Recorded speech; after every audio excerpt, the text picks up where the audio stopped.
திருமலை திருப்பதி தேவஸ்தானத்தில் உதவி செயல் அலுவலராக பணியாற்றிய ராஜசேகர பாபு ஞாயிற்றுக்கிழமைகளில் தனது சொந்த ஊரான புத்தூரில் உள்ள சர்ச்சு செல்லும் பழக்கத்தை மறைமுகமாக செய்து வந்தார். இது பல மாதங்களாக தொடர்ந்து வந்தது நிரூபிக்கப்பட்டது. இதனை தேவஸ்தானம் கண்டறிந்தவுடன் அவர் மீது ஒழுங்கு நடவடிக்கையாக வேலையில் இடைநீக்கம் செய்யப்பட்டு கோவிலில் இருந்து வெளியேற்றப்பட்டுள்ளார். இந்த நடவடிக்கையானது ஆந்திராவில் மட்டும் இல்லாமல் தமிழகத்திலும் பெரும் எதிரொலியை கிளப்பியுள்ளது. ஏனெனில் இந்த சம்பவம் தேவஸ்தான விதிகளுக்கு எதிரான செயலாகவே கருதப்பட்டு கடுமையான தண்டனையை பெற்றுத் தரப்பட்டுள்ளது. இந்த சூழலில் பலரும் தமிழ்நாட்டை நோக்கி கேள்வி எழுப்புகின்றனர். தமிழகத்தின் இந்து சமய அறநிலையத்துறையில் பலர் இந்து மதத்தினர் அல்லாமல் இருந்தும் உயர் பதவிகளில் பணியாற்றி வருகின்றனர் என பலரும் குற்றச்சாட்டுகளை கூறி வருகின்றனர். குறிப்பாக சமீபத்தில் இந்து சமய அறநிலையத்துறை அமைச்சர் சேகர் பாபுவே கிறிஸ்தவ விழாவில் கலந்து கொண்டு அல்லேலூயா என பேசியது பொதுமக்களிடையே பெரும் எதிர்மறை தாக்கத்தை ஏற்படுத்தியது.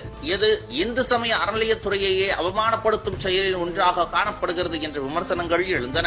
இந்து கோயில்கள், அதன் பண்பாடுகள், வழிபாட்டு முறைகள் அனைத்தும் மிகுந்த நம்பிக்கையுடன் மக்கள் பின்பற்றும் பக்தி பரப்புகள், அந்த இடங்களில் பணிபுரியும் அதிகாரிகள் அந்த மதத்தின் அடிப்படையை மதித்து அதற்கேற்ப நடக்க வேண்டியது மிக அவசியம். ஆனால் மதம் சாராத சட்டங்களை வழிகாட்டி மதபேதத்தை தாண்டிய ஒழுங்குகளை அரசாங்கம் வகுத்துள்ளதாக கூறி சிலர் இந்து அறநிலையத்துறையிலும் தேவஸ்தானங்களிலும் பணியாற்றும் அதிகாரிகள் எந்த மதத்தினராகவும் இருக்கலாம் என தைரியமாக கூறுகிறார்கள். இது பாரம்பரிய மத நம்பிக்கைகள் மீது கேள்விக்குறி எழுப்பும் செயல். ஆனால் தேவஸ்தானங்கள் என்பது ஒரு மத பாசறை, ஒரு சமய புனித பணி. அதன் பணிகளில் ஈடுபடும் ஒருவரும் அந்த மதத்தின் அடிப்படைகளை மதிக்க வேண்டியதுதான் ஒழுக்க நெறிகள் கூறும் குறிக்கோள். இந்த அடிப்படையிலேயே ராஜசேகர பாபுவின் செயலுக்கு எதிராக நடவடிக்கை எடுக்கப்பட்டது. அதேபோல தமிழகத்திலும் இந்து அறநிலையத்துறையில் உள்ள பிற மதத்தினர் மீது நடவடிக்கைகள் எடுக்கப்பட வேண்டும் என்ற கோரிக்கைகள் பல தரப்பில் இருந்து கிளம்பியுள்ளன.